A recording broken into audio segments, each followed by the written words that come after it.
What keeps you awake at night? Well, I actually sleep for short periods, but well. But the thing that's really worrying me most is actually this cost of living crisis, and thinking about all the Kiwis and all the pain and suffering that's causing.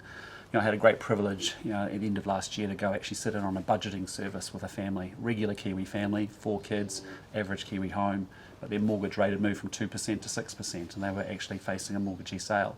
And so you just realise the huge pain and suffering that's coming from that.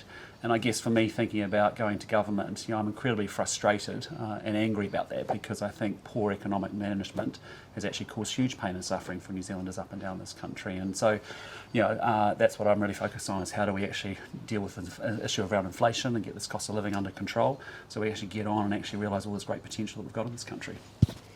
So if you were to take office in October, the first thing you do, would it be related to cost of living? Or it has to be. It really has to be related to cost of living. It's the single biggest issue that's impacting so many New Zealanders.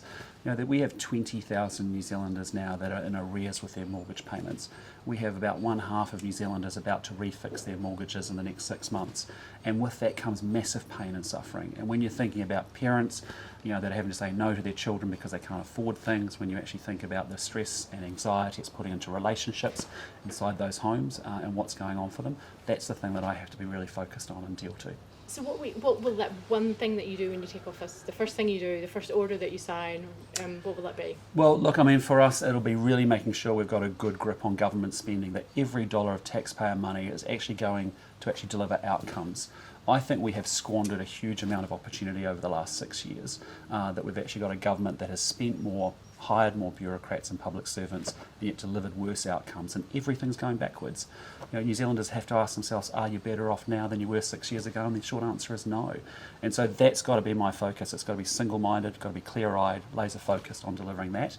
And then I want to get on and actually talk about how we grow this great country of ours, how we build a society built on rights and responsibilities and fairness, and actually how we deliver on the other things we want to do around our emissions profiles and all sorts of other things.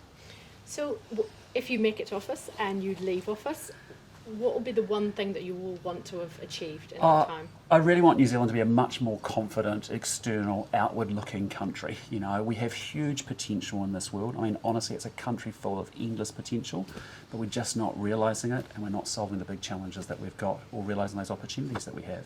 And so if I can leave New Zealand feeling really good about itself, and really positive and ambitious and aspirational and confident, that's really what it's about.